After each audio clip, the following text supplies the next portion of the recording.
The People's Pharmacy podcast is supported in part by CocoVia.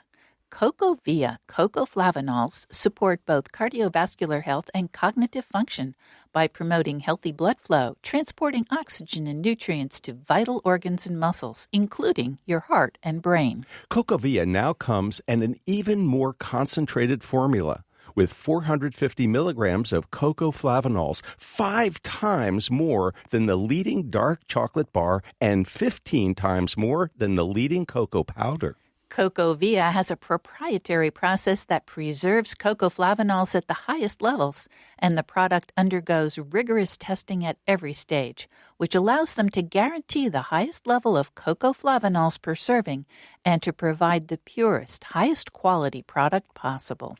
People's Pharmacy listeners can now try CocoVia for 25% off by using the code Peoples25 at cocavia.com. That's COCOAVIA.com. Before there were modern medicines, our ancestors had to rely on herbs and home remedies. Can they still work today? This is the People's Pharmacy with Terry and Joe Graydon.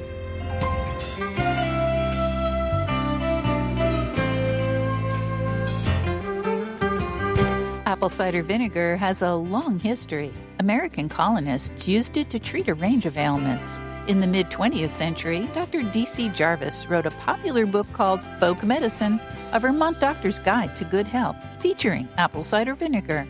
Herbalist Rosemary Gladstar tells us about a new twist on this old remedy.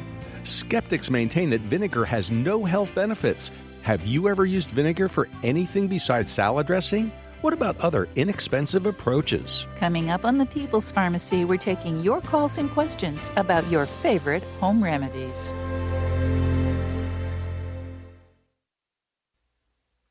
Welcome to the People's Pharmacy. I'm Terry Graydon. I'm a medical anthropologist. And I'm Joe Graydon. I'm a pharmacologist. You know, Terry, before there were drugstores or drugs, for that matter, pharmacologists, people relied on what was available. That might have meant herbs or kitchen concoctions, whether it was thyme tea for a cough or cod liver oil as a tonic during the winter. The old wives passed along their wisdom from generation to generation. Many of these remedies have passed the test of time. Do you have a favorite home remedy that's been passed down through your family? Do you use Vicks Vapo Rub on the soles of your feet? Or a few drops of Angostura bitters on a lemon wedge to stop hiccups? We invite you to join the conversation. Share your favorite remedies for leg cramps, arthritis, headache, or indigestion. The number is 888-472-3366. You can also send us email, radio@peoplespharmacy.com. That number again, 888-472-3366. We may need a home remedy for a frog in the throat. Yes, we might. Well, to start us off, we're talking with herbalist Rosemary Gladstar. She's been teaching and writing about herbs for more than 40 years and is the author most recently of Fire Cider, 101 zesty recipes for health-boosting remedies made with apple cider vinegar. Welcome to the People's Pharmacy, Rosemary Gladstar. Thanks. I'm honored to be here. Rosemary, I understand that you live in Vermont. Is that right? Yes. I'm very lucky to live here. And I remember decades ago, there was a famous book by a physician, a Vermont country doctor, as I think he referred to himself, and he was touting the folk wisdom of his Vermont patients and the use of vinegar. And so I find it kind of fascinating that here's your book, Fire Cider, 101 zesty recipes for health-boosting remedies made with apple cider vinegar. Who was that doctor, and what was that all about? Yeah, so that doctor was Dr.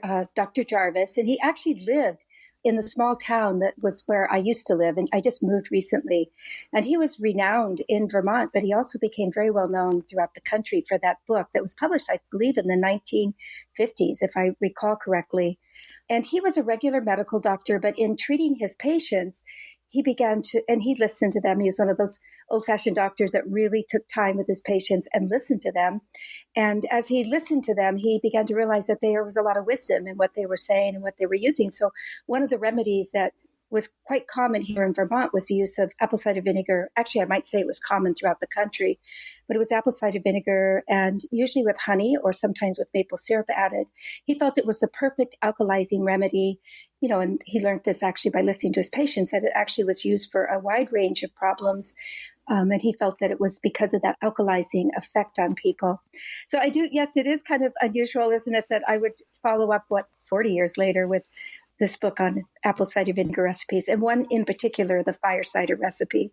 Would you tell us about that recipe? What is fire cider? Yeah, well, it's a very simple recipe. For some reason, there's a reason why it's become quite well known in this country. And it actually, unfortunately, was over the controversy of a trademark. But it's one of those simple recipes that was developed in a small herb school that I was teaching at in California called the California School of Herbal Studies. And it was either the winter of of 1979 or the winter of 1980 that with a group of students, we created a formula. But like so many of these traditional herb formulas, it was based on really actually centuries of other formulas that have used apple cider vinegar with different herbs and were generally used for health purposes and sometimes for culinary purposes. So this one was unique in the sense that it included some very hot, fiery herbs, but also was tempered with honey.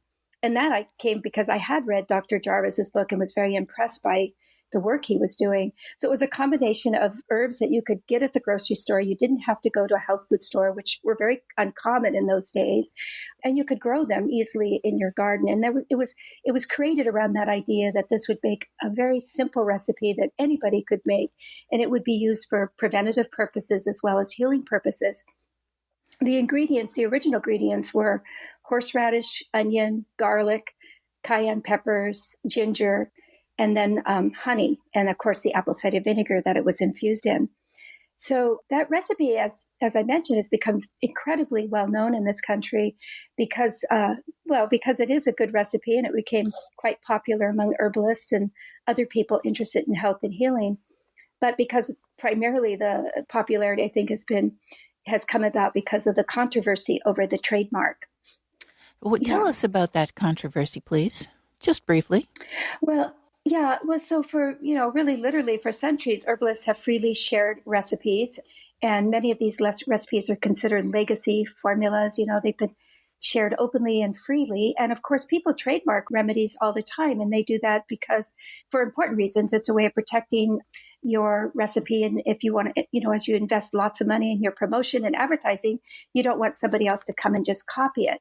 But it was always our understanding that people trademark things that they created themselves. In this case, it was trademarking of a very popular formula. And there was a pushback from the herbal community. They felt really that this was not correct, and especially with a recipe that was already being sold and was being used by so many people. Thankfully, it was just resolved in federal court, and I'm happy to announce that fire cider did win, and it's now trademark free. And so once again, it's available for anybody who wants to sell it and make it. But again, on the bigger issue, it means that so many of these traditional recipes are going to be more likely they won't be able to be so freely trademarked. So it's a really great win for us. Well, congratulations. Tell us, Rosemary, what is fire cider good for? Well, if you look at those herbs that are in them, they're all classically warming herbs. They are used, and many of them have very specific uses. So again, the recipe was based on the idea that these were well-known herbs that had a long history and generally a safe history of use. So with that warming, they're very good for warming and circulatory and also for congestion. So it was mainly created for winter health as an herbal formula that would help prevent illness, because all of those herbs that we're using it are really health-giving herbs, and they're usually used best for prevention, but they also have medicinal purposes. So an herb like garlic, which is considered what the poor man's penicillin, has been used for centuries to help fight off infections, etc. And that one formula, it's really good for helping to prevent colds and flus and coughs, but also to help cure them when one has them. Horseradish is my number one favorite herb for any kind of congestion in the head, for sinus infections. And it's also a really good digestive aid. So it's working at the digestion, but also respiratory and sinus. Cayenne moves energy through the body. I mean, it's very stimulating and it just moves blood. It's good for the heart, but it also is very warming. And so when you start to get a cold or you have a cold, little bits of cayenne, you never want to overdo it because it can really be very hot in the system. But little bits are very good for helping to move congestion out of the body and to boost immunity. Now, Rosemary, I have to tell you, yes, this formula is not for the weak at heart, literally and figuratively, because we're talking some very powerful flavors here. I mean, when you put horseradish together with ginger, together with cayenne, and let's not forget the cider vinegar. I mean, woohoo! I mean, there are going to be people who go, that's going to take the top of my head off. And no wonder you call it fire cider. Well, I know that's such a good point, Joe. And Lynn also, but I remember one time when one of the people who had trademarked fire cider was on a show, Dr. Oz actually, and she was passing samples around for everybody to try. And I thought it was the worst advertisement and promotion for fire cider because most of the audience who were very unfamiliar with these hot, fiery herbs were like, they were going, oh, you could see it. Like they weren't thinking this was great. But one of the things about the formula that makes it work is that the honey actually mellows all of those hot flavors. So they still have their action, but the flavor of it can be really delicious by the amount of honey that you add to it. So the honey is kind of the balancer and the harmonizer in the formula, and it actually, cools it. And the other thing is, especially because it's such a simple formula to make, and so many people are making it at home, you can adjust the flavors accordingly, and you don't have to take it straight. You can dilute it in a little bit of apple juice. It's quite delicious that way, or water. But I do agree with you. It's definitely not a formula for everybody, which is why it makes me laugh that it's, become so wildly popular. And there's also counterindications with using it. So even though Dr. Jarvis and many doctors actually have recommended apple cider vinegar as an antacid, for people who get indigestion, etc., it doesn't work for everybody. It can have exactly the opposite effect. So I do outline in my book counterindications for using this, and also for people who tend to have very hot constitutions, who have really flushed red skin, and who have a lot of heat in their body already. Adding more heat isn't always the best thing. So, I actually agree that I think that this is a safe remedy. It really isn't going to have any harmful effects on anybody, and everything that's in it is a food as well as a medicine. But I do think that people need to be cautious when they first take it because it can be quite hot. And I've tasted some people's fire ciders that I just back away from. They have put so much cayenne in them. To me, they're kind of like a bomb. Rosemary Gladstar, thank you so much for talking with us on the People's Pharmacy today. Thank you. It's been an honor. You've been listening to Rosemary Gladstar, herbalist and former director of the New England Women's Herbal Conference and founding president of United Plant Savers. She's founder and past director of the International Herb Symposium and author of 11 books. These include Rosemary Gladstar's Herbal Recipes for Vibrant Health and her most recent Fire Cider, 101 zesty recipes for health-boosting remedies made with apple cider vinegar. Well, have you ever used apple cider vinegar as a remedy? Join the conversation about home remedies at 888-472-3366. Terry, it sounds pretty strong. It does indeed. After the break, we'd like to hear your stories about your home remedies. Have you used vinegar for anything other than salad dressing? Give us a call, 888-472-3366.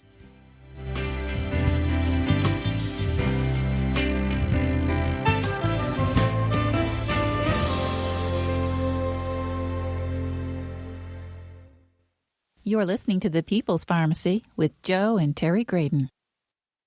The People's Pharmacy podcast is brought to you in part by Mighty Muscadine Grapeberry, king of the superfruits.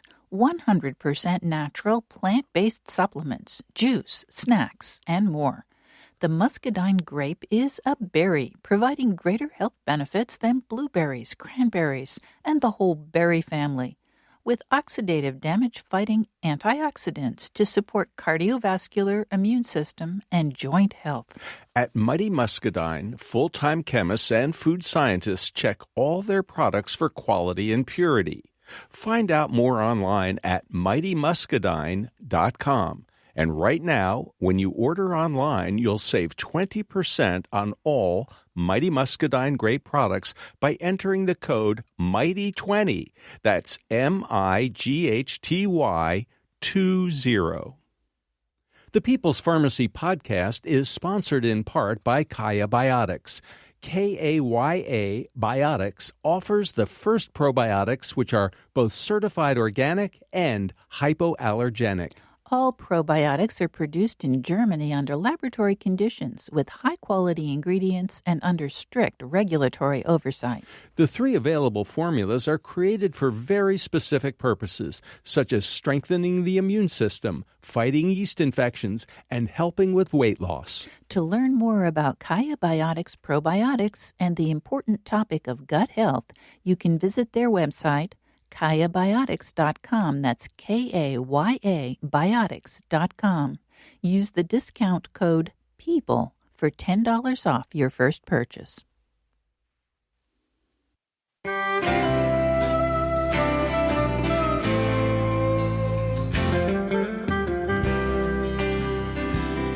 Welcome back to the People's Pharmacy. I'm Joe Graydon. And I'm Terry Graydon. The People's Pharmacy is brought to you in part by Verizana, an analytical laboratory providing home health tests for hormones, gut health, and the microbiome. Online at Verizana, Verisana.com. And by CocoVia, maker of high-potency cocoflavanol supplements that support cognitive and cardiovascular health. More information at CocoVia, that's CocoVia.com. Today we're talking about home remedies. What do you do for a cold or a stomach ache? Most minor ailments don't warrant a trip to the doctor. We invite you to join the conversation. Have you ever used Vicks Vapor Rub for toenail fungus? What about muscle cramps? Some people swear by a spoonful of yellow mustard to stop the pain. Our lines are open at 888-472-3366. If the lines are full, and at the moment they are, you can email us, radio@peoplespharmacy.com. We go to Margaret in Leeds, South Dakota. Margaret, welcome to the People's Pharmacy. Tell us about your remedy. Hi, Joe and Terry. I love your show. I wanted to call and share a tip about mint tea, which I just sort of accidentally discovered when I had a terrible stomach flu, vomiting and diarrhea, and I felt like I was literally dying. And I had a cup of mint tea, and it instantly stops vomiting. It stops the nausea. And I read and checked up on it later, and books will say that it's soothing to the stomach, but that's underrating it. It stops nausea immediately, and I've gotten several other people to try it, and it's not just me; it works for them too. And so I wanted to pass this on to people because I know dehydration when you have a flu is a big issue, and people are hospitalized, and that doesn't have to happen. Mint tea will stop that. It doesn't cure you. It doesn't make you well. You're still sick, and you need another cup after a couple of hours, but it works. Oh, Margaret, thanks so much for sharing that. That is really good news. And Joe, there is another remedy, a different remedy for nausea that was written up in the medical literature last year. Oh, tell me about it. Well, if you'll recall, emergency room doctors have sometimes used this one. It's, those little wipers that they use to scrub off your skin before they give you a shot? Right, the alcohol wipes. Alcohol, okay. So the person sniffs the alcohol, isopropyl alcohol, and the nausea goes away. Now, as Margaret said, it doesn't last very long. The alcohol sniffing actually lasts not even 2 hours. It lasts probably 10 minutes. But it's very effective enough to make it to a medical journal. Oh, that's really cool. And and I think anesthesiologists and nurses in recovery rooms have been familiar with this remedy for a long time. Exactly right. And now it's about time that other people get to know it as well. And we also appreciate learning about mint tea. That's a good tip. Let's go to Chapel Hill. Aize, welcome to the People's Yes. Pharmacy. Peace. Thank you so much for a great show. Thank you. What you got for us? So, maybe this also might not be for the faint of heart. This is my mom's 5-cent remedy for when you feel a cold coming on. Uh-huh. So she swears by garlic. Take a clove of garlic, raw garlic, peel it, and you want to make an incision in it. You don't want to cut it in half. Just make an incision in it and put it in your mouth for 3 hours. Whoa. Oh, wow. And yeah, if you feel that tickle in your throat or you feel something coming on, if you do that at the beginning of it, I have found personally that usually it will run the cold away or whatever is coming on you, it'll run it away. And, I have a few children, and my testimony is even now my teenagers, when they feel something coming on, they will grab the garlic, and even the teenagers will use it because they also have found it to be effective in running whatever is coming on you off. Garlic for 3 hours. Well, that's cool. And the side benefit of this remedy is there are a lot of people who are going to want to stay away from you and won't catch your cold. So it may have a double duty. Thank you so much for that call. Terry, I remember a recipe, and I think it's in one of our books, about chicken adobo with like a dozen cloves of garlic. Does this ring a bell from the Philippines? Chicken adobo from the Philippines absolutely does. And it does have some garlic in it. I don't know if it has a dozen cloves. It was a bunch. But yes. Which book was that? I don't remember. Maybe Recipes and Remedies Potentially. from the People's Pharmacy. But in any event, yes, we actually heard about that from a listener who said this was his girlfriend's chicken adobo recipe, and he had found it was a wonderful cold remedy. Yeah, and it was a lot of garlic. It was quite a bit of garlic. Of course, yes. my mom's chicken soup also had some garlic. Had quite a bit of garlic Yes. in. And there have been studies on garlic, and it does have antibacterial and antiviral properties, which is good to know. And Aize's remedy certainly sounds like it gets the garlic right where it can do the most good. Where to next? Well, let's talk to Teresa in Huntington, West Virginia. Welcome to the People's Pharmacy, Teresa. Yes, thank you. Hello. Hi, Teresa. I'm from Huntington, West Virginia, and I have an absolute no-fail cure for hiccups. Okay, let's hear it. Okay, what you do is you pour 8 to 12 ounces of water into a cup or a small glass, and you lean over, all the way over, and drink from the back side of the glass, and you drink it all. Period. Okay. That's it. Yeah, we have heard that, and we have heard from a lot of people who like that remedy and find it very helpful. So thank you so much for sharing. I heard about it on public radio. Well, you might have even heard it on the People's Pharmacy. Thank you so much for the call, Teresa. Terry, there are so many hiccup remedies. One of my favorites is Angostura bitters, which is a pretty potent flavor on a lemon wedge. And I've been told that bartenders tend to recommend this one for people who get hiccups. They have both those ingredients readily available. You might not have them quite as available at home, but at home you probably have sugar. And just swallowing a teaspoonful of sugar will do the job. Well, let's go to Richard, speaking of sugar, in Longward, Florida. Have you tried the sugar recipe, Richard? Yes, I have, and I can assure you, if you have either hiccups or heartburn, you take a half to a full teaspoon of regular white sugar, swallow it, and the relief is almost instant for both of them. Now, do you have any idea why the sugar works for hiccups? If I knew the answer to that, I'd be a multimillionaire. Actually, I don't think you would, because sugar is readily available. But you know what, Terry? I think there is a scientific explanation. When you swallow a teaspoonful of dry granulated sugar, it stimulates the nerve at the top of your palate. Is that the phrenic nerve? P-H-R-E-N-I-C, the phrenic nerve, which also stimulates the vagus nerve, which in turn affects that diaphragmatic reflex that causes the hiccups.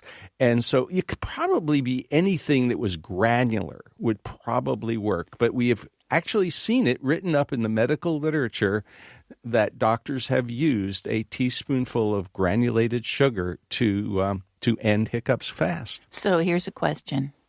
Angostura bitters on a lemon wedge is not granular, but it also works. Is it working through transient receptor potential channels? I bet it is. TRP channels, I think that may be the mechanism. And, you know, what we didn't say what to do with the Angostura bitters and the lemon wedge. I think you basically just pop it in your mouth and you bite down, and boy, that's a very pungent flavor, and it will stimulate some nerves in your mouth and in your esophagus. It certainly will.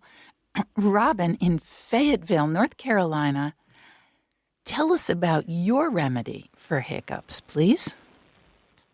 Well, yes, I did call about hiccups, and the lady from West Virginia just told you the surefire cure. Okay. Bend over and drink from the backside of the glass. Works every time. I've been doing it most of my life, and everybody I've ever given it to and, you know, told them how to do it worked for them too. Never seen it fail. Well, we appreciate that. Thanks so much, Robin.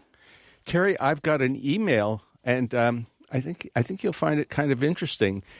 My father grew up on a small island in Norway in the 1940s. In the winter, the teacher in their one-room schoolhouse gave each child a tablespoon of cod liver oil daily. When my father told this story, he remarked at how beautiful the wood floors in that schoolroom were. They shone with the oil kids managed to accidentally spill off their spoons every day.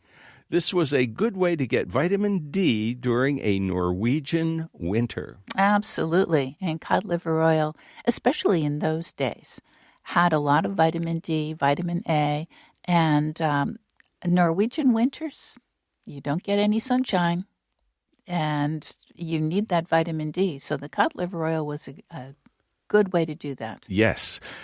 Here's another fish oil story. This one's from Dorothy. She says, fish oil works for my arthritis too.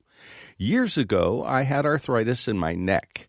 Not wanting to prescribe another drug, my doctor suggested I try fish oil and told me I'd have to wait for it to kick in. It did. Now, at 87, if I don't take my 4,000 to 5,000 milligrams a day, I ache all over within a day or two. You do have to get high-quality fish oil, though. Well, Joe, there has been a certain amount of controversy about the efficacy of fish oil for pain, but there are some randomized controlled trials that show it may be helpful. If you'd like to join the conversation, our number is 888-472-3366. Do you have a favorite home remedy? Maybe one that we've never heard from before. Give us a call. Again, that number, 888-472-3366, or email us, radio@peoplespharmacy.com. And we go to Ozark, Missouri. Judy, welcome to the People's Pharmacy. Tell us about your remedy, please. Hi. I have had slow-growing fungus on my toenail for years. Uh-huh. And out of desperation, because I had tried all of the other stuff that you take it every day for 6 months and it'll grow out type things. And I finally, out of desperation, used echinacea tincture. And was the purpura, and I don't know what the second word is because there's different types of echinacea. And I used it for about 4 or 5 days, and my toenail fell off. So I kept using it for a little while. My toenail grew back perfectly, no fungus. Oh, thank you so much. So that was tincture of echinacea. We've never, ever heard. That is a new one for us. A new one for us. We have heard of many toenail fungus remedies. Such as? Well, for example, Vicks VapoRub, tea tree oil, which may be similar to the tincture of echinacea that Judy just mentioned, vitamin E oil, soaking your feet in a Listerine solution or an apple cider vinegar solution or a combination of Listerine and vinegar. There's a lot of remedies for toenail fungus. Each remedy works for some people some of the time. Well, I think as far as we can tell, nothing works for everybody all the time. One of the problems is patience.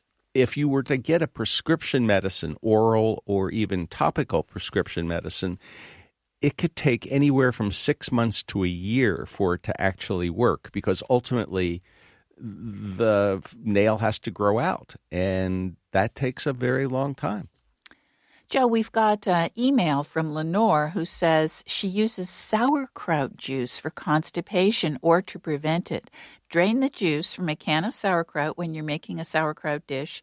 It tastes better when it's cold, so refrigerate it first, she says.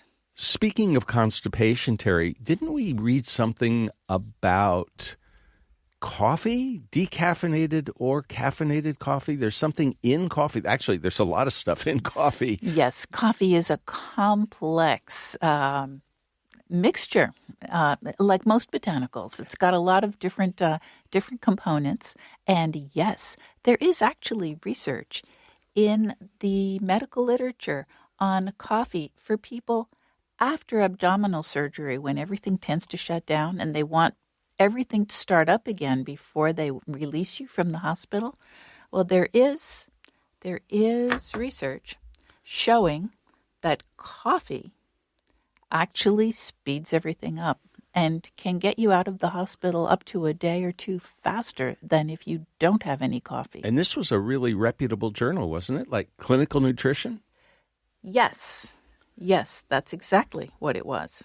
Okay, so we are going to have to take a break in a minute, but let's go to William in Macon, Georgia, number 2. Hi, Britt. Hi. What's the story? So my stepdad used to, when we were kids, he'd hear us hiccuping, and he would walk in and he'd be like, I bet you $10 you can't hiccup again. And so far to this day, I have never won that money. I wonder how that works. That's so interesting, Britt. Thanks so much for sharing that. Thank you for the call. Sure. You know, that is a real. I have heard this remedy before.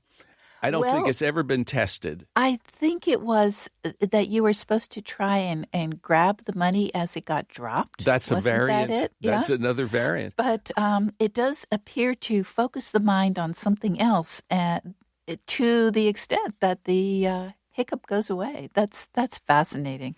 Here's a home remedy from Leslie. She says, I picked up a fungus on my face during a hospital stay. Nothing the doctors prescribed stopped it.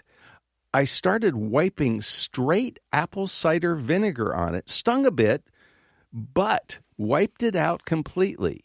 Also used it straight to stop the itch of skin rashes and athlete's foot. I also use Vicks between my toes to keep athlete's foot away. And Terry, Vicks VapoRub has some antifungal ingredients, doesn't it?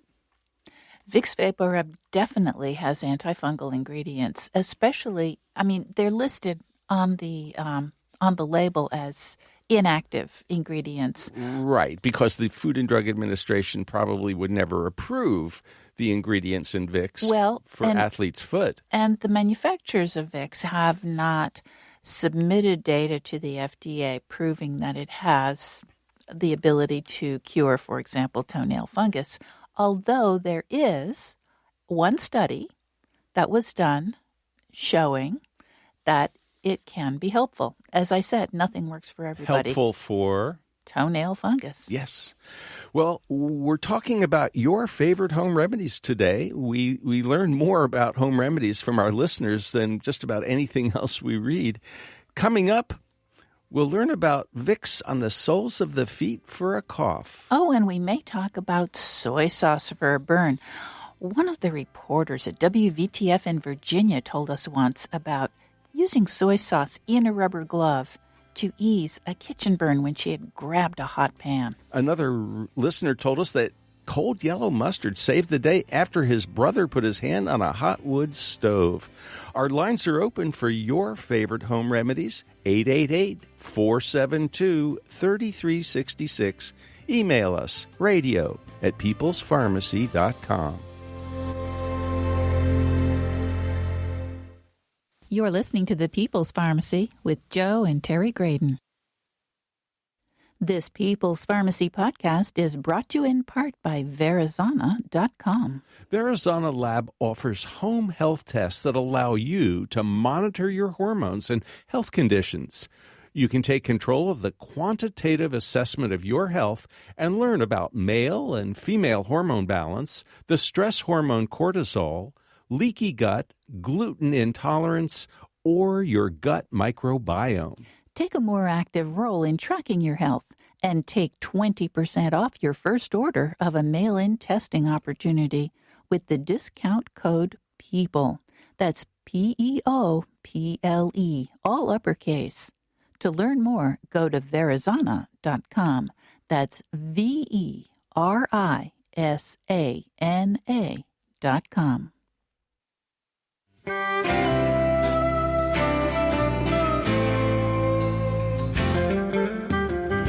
Welcome back to the People's Pharmacy. I'm Terry Graydon. And I'm Joe Graydon. The People's Pharmacy is brought to you in part by CocoVia, offering plant-based nutrients in the form of cocoflavanols for brain and heart health. Online at cocovia.com. And by Kaya Biotics, probiotic products made in Germany from certified organic ingredients. KAYA Biotics.com. You know, Terry, a lot of health professionals have been taught that home remedies don't work, or if people get relief, it's probably due to the placebo effect.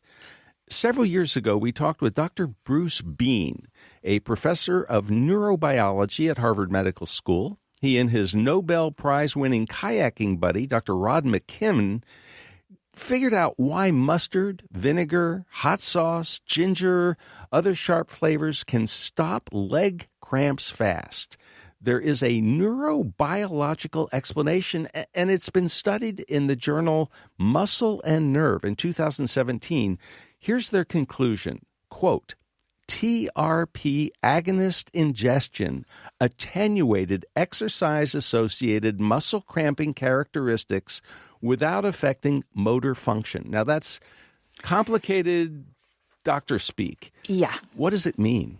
What it means is if you can swallow something that hits that transient receptor potential channel, and there are quite a few things that will do that, including mint tea hits some of those channels, TRPM8 specifically, then the muscle cramp will go away. And Joe, we have a lovely email from Susan. Sue in West Virginia emailed us to say, thanks to a guest speaker you folks had on a few years ago, I think it was Dr. Bean, I began using prepared mustard under my tongue for nighttime leg cramps. I was amazed at how well it worked, but first I had to somehow stagger to the fridge to get the mustard. So I experimented. I found the dill pickle chewed up a bit and then put under the tongue worked just as well, and I could put a piece of pickle on a small saucer by my bed. Even more convenient has been crystallized ginger cut into small pieces. It's even easier to keep handy at the bedside, and I take it along when I'm traveling. It may be not quite as effective as the mustard, but convenience and taste make up for that.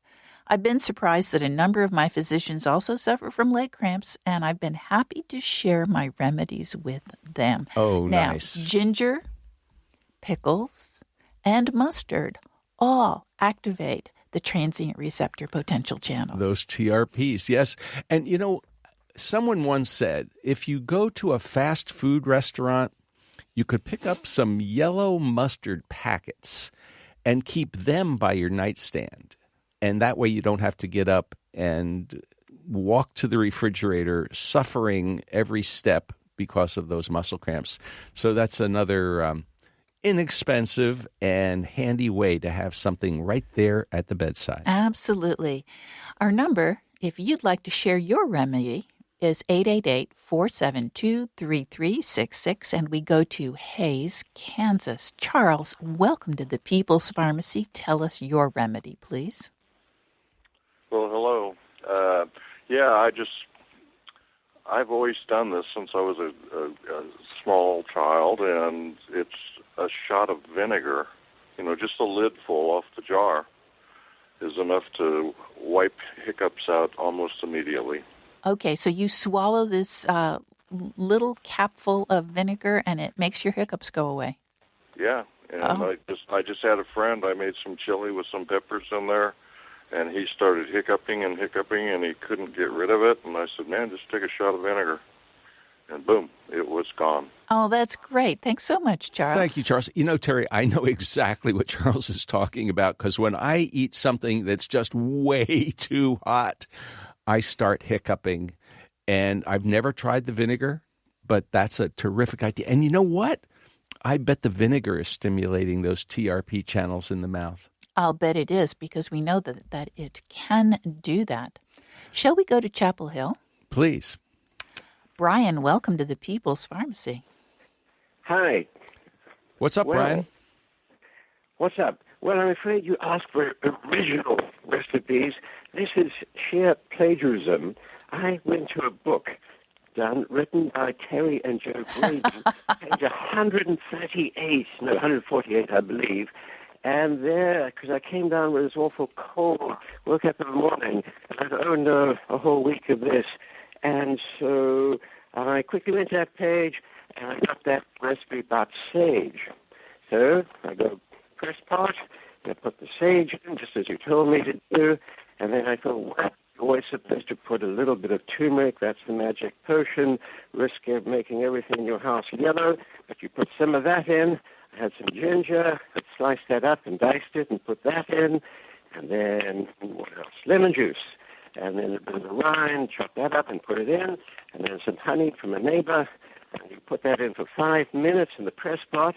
You press that down, and in about half an hour, you are feeling restored, recovered, revived, and no cold for a whole week. Brian, thanks so much for sharing that. We are going to say goodbye. The quality of the line is not great, but that sounds like a lovely... Which book was that? I don't remember. We've written too many books. We can't keep track of them all. It could be Quick and Handy Home Remedies. It could be. Or it could have been Spice Up Your Health. It could have been. Or it could have been Recipes and Remedies. It could have been any one of those. I'm not sure which I'm one. I'm so glad it worked for Brian. Absolutely. Sage and ginger, they are classics as cold remedies. Indeed. Let's go to Dallas, Texas, and talk to Karen. Hi, Karen. You're on the People's Pharmacy. Hi, guys. I really love your show. I listen every Saturday morning. Thank you. I wanted to confirm about the sugar that will take away the hiccups immediately. And also, if you have an upset stomach and you live nearby a soda fountain and you can get a hold of some Coke syrup, sip that slowly and it will get rid of an upset stomach. We have heard that before, Karen. I think the soda fountains are dinosaurs. They may actually be extinct. If not, they're in danger of becoming extinct. But people did used to do that to settle a queasy stomach. It'll work. But my question was, I do not like spicy stuff at all. I can barely tolerate black pepper. So your remedy this morning, I get around a lot of that stuff by taking capsules, pills of like cayenne. Uh-huh. Is there a way to take that remedy with pills? We don't know. We don't know if it would work if you took the the horseradish and garlic and cayenne and onion and so forth in a pill. First of all, there's no research on it. We don't know if it has to be something that you taste. When we talk about the transient receptor potential channels, you do have to taste that. That's how the nerves sense that it's there and then do their thing. So we don't know the answer to your question. It's interesting. If only we had scientists who could study that, we could give you an answer, but we don't have any studies at this point. But thanks for asking a good question. Well, you're welcome. And is there another time we can catch a show besides 6 a.m.? I mean, I would listen to it twice. In Dallas, unfortunately. You'll have to talk to the people at KERA and see if they could rebroadcast it at a more civilized hour. Well, no, I don't mind getting up early. I'm up early anyway, but sometimes you go over things rather quickly. Yeah. And there is a way. Actually, Karen, there is a way. You can listen to our podcast anytime for free. It's available where you get podcasts, or if you are not accustomed to podcasts, you can go to our webpage, www.peoplespharmacy.com. There will be an entry about the show that you're interested in, and at that entry, after a couple days, there is audio that you can just listen to on your computer. And you can always sign up for the free e-newsletter, and it will have the show listed in the newsletter. Again, just go to peoplespharmacy.com, and you can sign up for free, and you'll never miss another People's Pharmacy program again. And thank you so much for the call. And Joe, we have a question, actually a commentary in our email from Hamid, who says, have any of these home remedies been subject to randomized controlled trials? The answer is only a few, very few. He says, if so, what have the results been? If not, why not? Is it because there's no money to be made from the results? Aha! I think we have an answer. You cannot make hundreds of millions of dollars off any of the home remedies that we've been talking about today. Well, he also went on to say, or is it because there's no sound basis for any of them to be effective in the first place? So the question was money or ineffective. You know, it's so interesting to me that there are some home remedies where you don't actually need a double-blind randomized placebo-controlled trial. Like, for example, leg cramps. If you wake up in the middle of the night, 2 o'clock in the morning, and you have a Charlie horse, and it is incredibly painful, and you swallow a teaspoonful of yellow mustard, and the cramp goes away in, 30 seconds, do you really need a double-blind randomized control trial? Ditto for bleeding. Remember, we got a message years ago about a gentleman who had a mug fall out of his camper, hit him on the head, and they were camping in the middle of Yellowstone National Park, pretty far from medical treatment, right? And he was just bleeding everywhere. It was bleeding profusely, but it wasn't a deep cut. And he is a wood carver. He had earlier that day had his sister-in-law gather up a bunch of black pepper. Nell Hurd. Yeah. So Nell had the black pepper packets available, and he asked her to sprinkle them on the cut, which she did, and it stopped bleeding right away. So I think, either you're bleeding or you're not bleeding. And if the remedy works and you're not bleeding, I don't know if you need a double-blind placebo-controlled trial. Now, as a pharmacologist, I love randomized placebo-controlled trials. They are the gold standard for everything, but sometimes common sense goes a long way, too. What you got for me now? Well, I think we should go to Laceyville, Pennsylvania, and talk to Penelope. Welcome to the People's Pharmacy, Penelope. Please share your remedy with us. Greetings.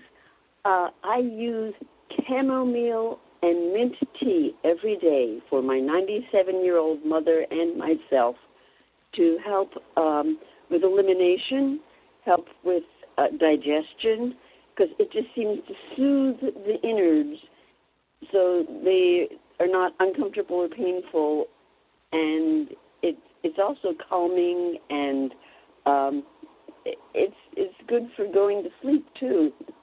You're absolutely right, Penelope. Chamomile has been used for all of those, and mint has definitely been used for digestion.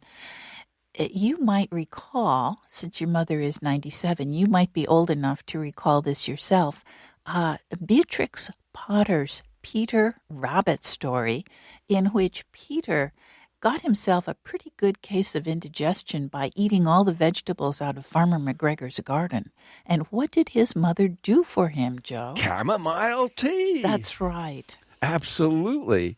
Well, the test of time, I always say, and, sometimes when a remedy lasts for generation after generation after generation, there just might be something to it. Absolutely.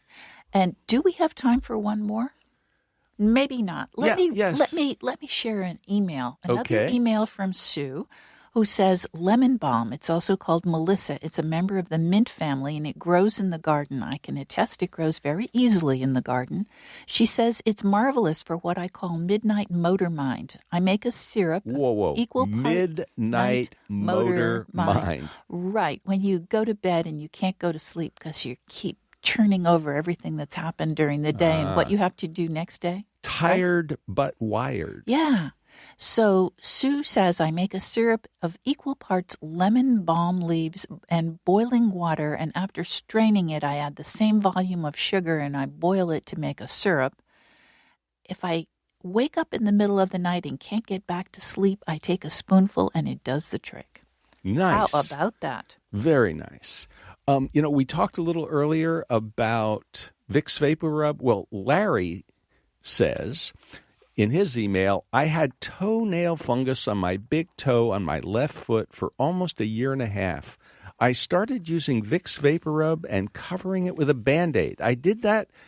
Now listen here, Terry. Yes. Patience. I did that for almost a year, and it started clearing up. I have almost a full nail now, and it's a good one. So yay. It takes a while. It does take time, especially toenails grow slowly. Do we have time for one last call? I don't think so. Okay, unfortunately. But we do have a couple of quick emails. So let's finish off the emails. Here's one. This is from Lucy, speaking of yellow mustard for leg cramps. Try yellow mustard, she says. A spoonful of it kills my leg cramps before I can get back to my bedroom. I understand that pickle juice does the same for some people. Both are easy and very low risk. I now keep a little mustard packet, so she does what I was suggesting, from a fast food restaurant on the bedside table. And Joe, we've got a comment from Alice who says, I used elderberry syrup for a cold last year very effectively. Every time I felt ill, I started taking several spoonfuls a day, and I never got sick. And here's one. People often complain of an itchy scalp. Tom says, I've tried everything so far. Milk of magnesia is the most helpful. Some people use Listerine, don't they, Terry? They absolutely do. So there are a lot of different remedies. If you'd like to know more about home remedies, you can find them on our website. We've written a couple of books on the topic.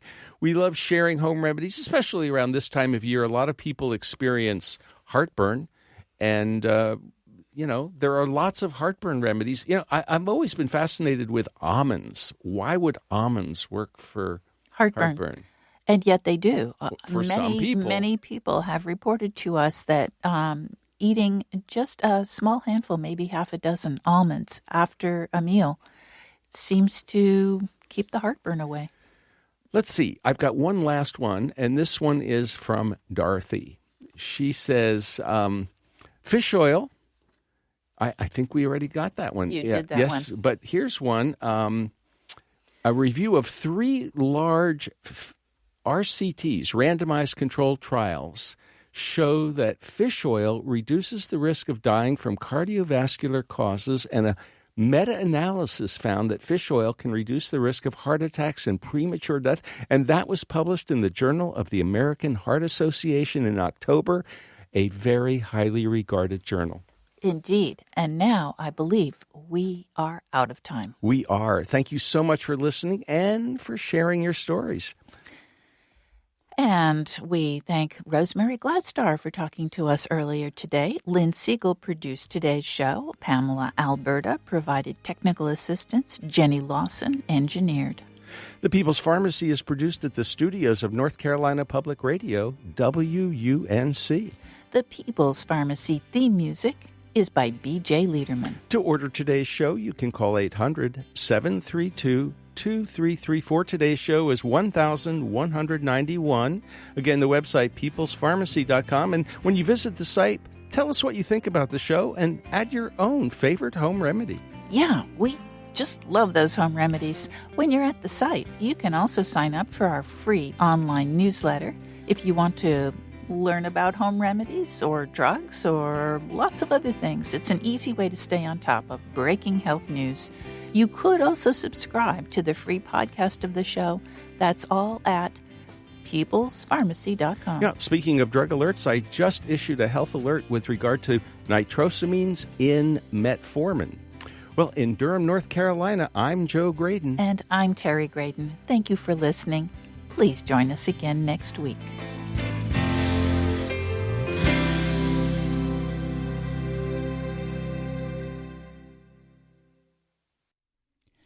Thank you for listening to the People's Pharmacy Podcast. It's an honor and a pleasure to bring you our award-winning program week in and week out. But producing and distributing this show as a free podcast takes time and costs money. If you like what we do and you'd like to help us continue to produce high-quality, independent healthcare journalism, please consider chipping in. Even a small donation can make a big difference. All you have to do is go to peoplespharmacy.com/donate. Whether it's just one time or a monthly donation, you can be part of the team that makes the show possible. Thank you for your continued loyalty and support.